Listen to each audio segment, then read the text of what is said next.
The month of June has been a very good one for Kevin Sumlin in Texas A&M. The Aggies head coach has been cleaning it up on the recruiting trail, riding a wave of success and popularity more than rival Texas. And with each recruit commit he gets, #YesSir.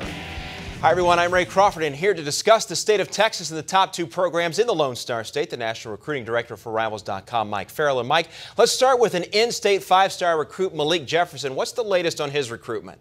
Well, he's keeping things quiet. He's being very patient through the process. There's been a lot of commitments, a lot of people from the A&M side saying you need to jump on this bandwagon because they have been doing so well. A&M has been linked with him a little bit more than Texas, but I think he's going to take his time, go slow. He likes Charlie Strong.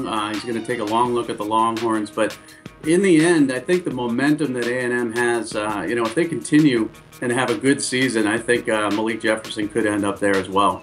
There's also a deep pool of four-star cornerbacks in-state as well. Who's the best of the best that both Sumlin and Charlie Strong are pursuing?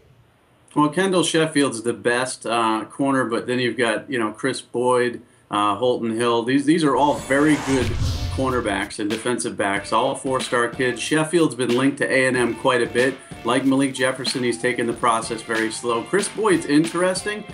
He's got family ties to Texas, but he's got a lot of friends that are going to A&M and already committed that are tugging him that way. He grew up a Longhorns fan, so that one's going to be, it's going to be interesting to see how that plays out. And then Hill's been, a very quiet kid. Even between the two schools, I think it's going to come down to official visits for him. But, once again, I think Texas needs to have a strong season on the field. Charlie Strong doesn't have the in-state ties. He doesn't have the SEC to sell, that Kevin Sumlin has. And obviously, Johnny Football made a very big impact on A&M recruiting. Making it more interesting, certainly, in the very fertile ground of recruiting that is the state of Texas. So you highlighted three solid corners. Is there a safety out there either one of these schools would like to add?